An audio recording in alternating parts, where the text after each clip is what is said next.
हर हर महादेव दोस्तों इस बार भाद्रपद अमावस्या 2 सितंबर 2024 को मनाई जाएगी। धार्मिक मान्यताओं के अनुसार इस दिन पितरों की पूजा और गंगा स्नान करने से जीवन में शुभ परिणाम देखने को मिलते हैं। इसके साथ ही जीवन में खुशियों का आगमन होता है। दोस्तों, यह वीडियो बहुत ही महत्वपूर्ण है। आप सभी के लिए बहुत ही काम की चीज़ बता रही हूँ इस वीडियो में, इसलिए आप सभी इस वीडियो को पूरा ज़रूर देखें। दोस्तों, आप सभी को ढेर सारी चीज़ बतानी है जो हमारे परिवार में खुशहाली तो लाएगी ही, पितरों को भी तृप्त करेगी, परिवार की रक्षा करेगी, लक्ष्मी को भी ले आएगी। तो दोस्तों, उससे पहले आप सभी सनातनी भाई बहनों से मेरा विनम्र निवेदन है कि मेरे इस चैनल को सब्सक्राइब ज़रूर कर लें और वीडियो पसंद आए तो लाइक ज़रूर करिएगा। दोस्तों, आइए जानते हैं इस तिथि के बारे में विस्तार से। दोस्तों, आने वाले 2 सितंबर को भाद्रपद मास की दर्श अमावस्या है। सोमवार को पड़ने से यह सोमवती अमावस्या है और इसी दिन पिठौरी अमावस्या है और कुशोत्पाटनी या कुशग्राहणी अमावस्या इसी दिन की होती है। इस दिन अमावस्या सुबह भोर से ही शुरू हो जाएगी और दूसरे दिन सुबह 7:24 पर ख़त्म होगी। तो दोस्तों, विष्णु पुराण में वर्णन है कि अमावस्या को पेड़ से फूल पत्ते नहीं तोड़ने चाहिए, इससे ब्रह्म हत्या का पाप लगता है।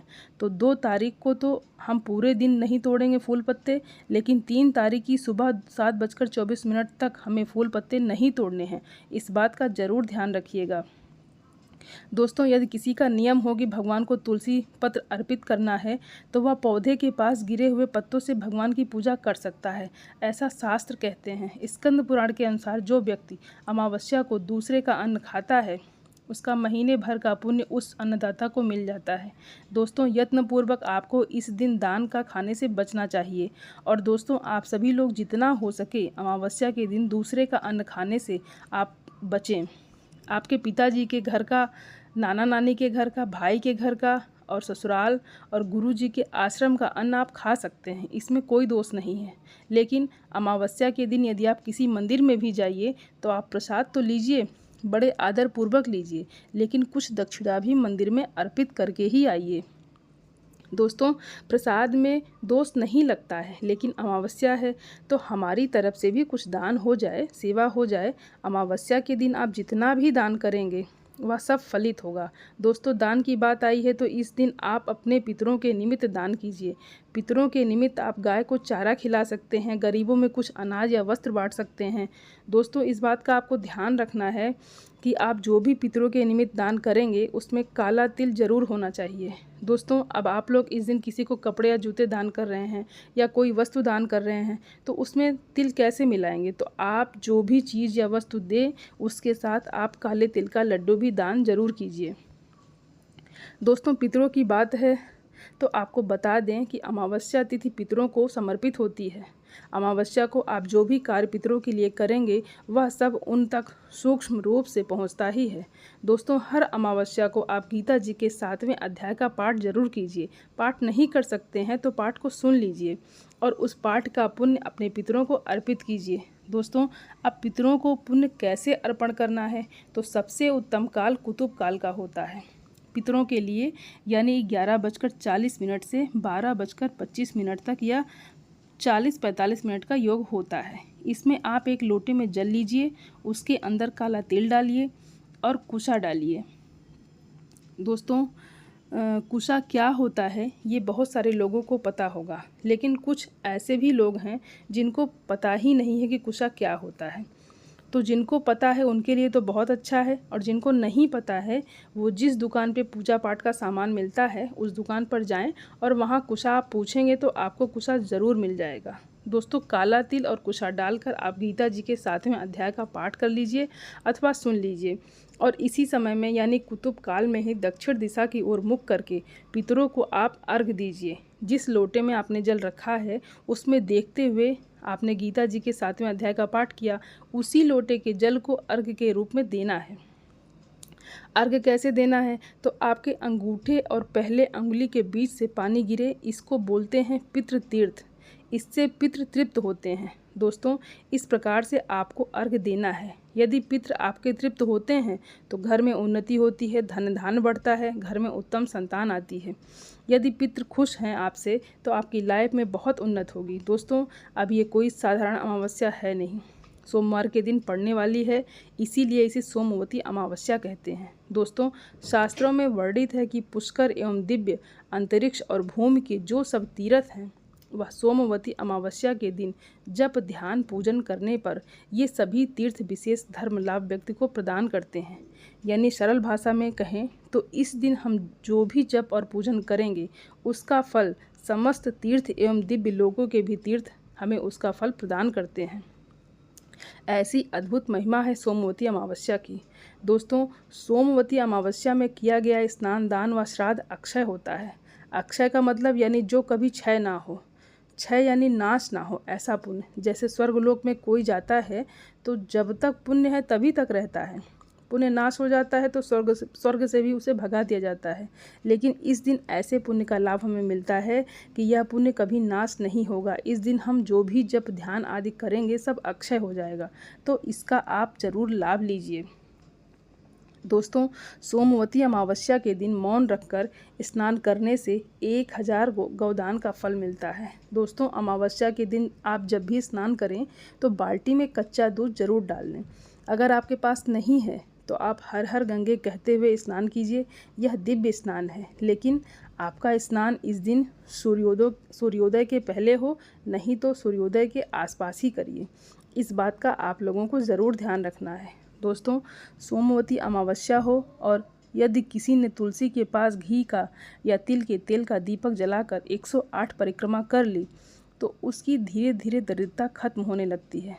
दोस्तों, अब शहरों में ऐसे बगीचे तो मिलते नहीं हैं जहाँ पर तुलसी जी लगी हों और आप लोग परिक्रमा कर लें, तो आप लोग इस प्रकार से व्यवस्था कीजिए कि घर में तुलसी का पौधा या गमला बीच में लगा दीजिए और परिवार के सभी लोग वहाँ पर परिक्रमा कर लीजिए। लेकिन एक बात का विशेष ध्यान रखिएगा कि आपके द्वारा तुलसी जी का पत्ता ना टूटे और आप जो भी कपड़ा पहने हैं वह तुलसी जी को स्पर्श ना हो। परिक्रमा करते समय यदि आपको गरीबी ने घेर रखा है और आपको लगता है कि हमारे घर पर निगेटिविटी ज़्यादा है, तो आपको छोटा सा 10 मिनट का उपाय कर लेना है। दोस्तों, यह उपाय हर अमावस्या पर कर सकते हैं। ये उपाय घर के बीच में करना है, नहीं तो पूजा के स्थान पर भी आप कर सकते हैं। दोस्तों, छोटा सा हवन करना है। सामग्री मैं बता दे रही हूँ, इसको आप लोग ध्यान से सुन लीजिएगा।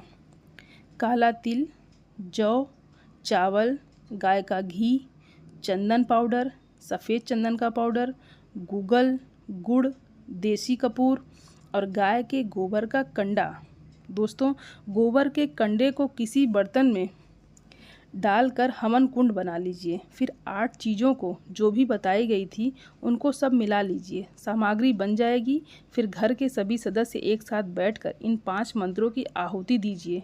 दोस्तों, 5 मंत्र मैं आपको बता देती हूँ। एक मंत्र की आहुति आपको 11 बार देनी है। तो दोस्तों, पहले 5 मंत्र आप सुन लीजिए। ओम कुल देवताभ्यो नमः, ओम ग्राम देवताभ्यो नमः, ओम ग्रह देवताभ्यो नमः, ओम लक्ष्मीपति देवताभ्यो नमः, ओम विघ्न विनाशक देवताभ्यो नमः। दोस्तों, यह 5 मंत्र है, लेकिन एक मंत्र की आहुति 11 बार देनी है। जैसे पहले मंत्र है ओम कुल देवताभ्यो नमः, तो आपको इसको 11 बार बोलना है। ओम कुल देवताभ्यो नमः स्वाहा, ओम कुल देवताभ्यो नमः स्वाहा, ऐसे आपको करना है। ऐसे ही आपको 5 मंत्र करना है 11-11 बार। दोस्तों, जब भी आप आहुति डालें अग्निकुंड में या हवन कुंड में, तो आपको स्वाहा ज़रूर बोलना है। इससे अग्नि का मुख खुलता है और हमने जो डाला है वो देवताओं तक पहुंचता है। अब इतना तो हर कोई कर सकता है, इसमें 10 मिनट ही लगेगा, इससे ज़्यादा समय नहीं लगता है। इससे आपके पितृ और स्थान देवता, ग्राम देवता सब प्रसन्न हो जाएंगे। आपकी थोड़े ही दिनों में गरीबी दूर हो जाएगी, स्वास्थ्य में वृद्धि होगी, समृद्ध और प्रसन्नता दिखने लगेगी। दोस्तों, मन की प्रसन्नता दिखने लगेगी। दोस्तों, शास्त्र कहते हैं कि देवताओं से पहले पितरों की पूजा कीजिए। अब सबसे मुख्य बात सुन लीजिए दोस्तों, यह अमावस्या जो है इसे कुशोत्पाटनी कहते हैं। कुशोत्पाटनी इसका अर्थ होता है कुश एक घास होता है और उसका उत्पाटन यानी उसे उखाड़ना, तो इसे कुशोत्पाटनी कहते हैं। तो कुशोत्पाटनी अमावस्या है इसी दिन। और दोस्तों, अमावस्या की तिथि है इसी दिन, और इस दिन फूल पत्ते भी नहीं तोड़ने चाहिए। लेकिन यही शास्त्र बताते हैं कि कुशोत्पाटनी अमावस्या के दिन कुशा को उखाड़ कर घर में लाना चाहिए। और इसे वर्ष भर पूजा पाठ और पितृकर्म में उपयोग करना चाहिए। दोस्तों, कुशा के बिना पूजा विफल मानी जाती है। भगवान विष्णु के निर्देशानुसार इसे पूजा कार्य में प्रयुक्त किए जाने लगा। कुशा के आगे का हिस्सा बड़ा ही तीखा होता है, धारदार होता है, इसलिए कोई बुद्धिमान होता है तो उसको बोलते हैं या तो कुशाग्र बुद्धि वाला है। इसी को इंग्लिश में कहते हैं ये शार्प माइंडेड है। यह कुशाग्र बुद्धि कुशा से ही लिया गया है। तो कुशा महिलाओं की सुरक्षा करने में भी रामबाण है। दोस्तों, जब लंकापति रावण सीता माता का हरण कर उन्हें अशोक वाटिका ले गया, उसके बाद वह बार बार उन्हें प्रलोभन करने जाता था और माता सीता इस कुशा को अपना सुरक्षा कवच बनाकर रावण से बात करती थी, जिसके कारण रावण सीता के निकट नहीं पहुंच सका। दोस्तों, कितनी अद्भुत सीख है इस प्रसंग से कि कुशा जिसके पास है उसके पास निगेटिव एनर्जी नहीं आती है, बुरे विचार नहीं आते हैं। जो माताएं या बहनें मासिक विकार से परेशान हैं, उन्हें कुशा के आसन और चटाई का विशेष दिनों में प्रयोग करना चाहिए। पूजा अर्चना आदि धार्मिक कार्यों में कुशा का प्रयोग प्राचीन काल से ही किया जाता रहा है। तो दोस्तों, 2 सितंबर को हमें भी कुशा उखाड़ कर घर लाना है। इस दिन उखाड़ कर लाया हुआ कुशा अपने घर में रखने से घर में कोई निगेटिव एनर्जी प्रवेश नहीं कर पाती है। घर परिवार के ऊपर कोई जादू टोना का असर नहीं होता है।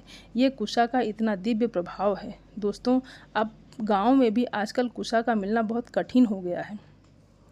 यदि आप लोगों को मिल जाए तो बहुत अच्छी बात है, और यदि नहीं मिले तो आप लोग मार्केट से ही खरीद लीजिए, वहाँ आपको मिल जाएगा।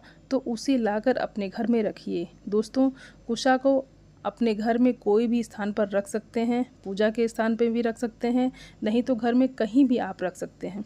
बस आप इस अमावस्या का भरपूर लाभ ज़रूर लीजिएगा और अपने घर में कुशा ज़रूर लाइएगा। और दोस्तों, आप सभी और भी लोगों को इसे शेयर कीजिएगा। और मैं आपको एक बात और बता दूं दोस्तों, यदि आप महीने में केवल अमावस्या तिथि को ढंग से पूजा पाठ कर लिए तो आपका जीवन बड़ा ही सुखमय होने लगता है।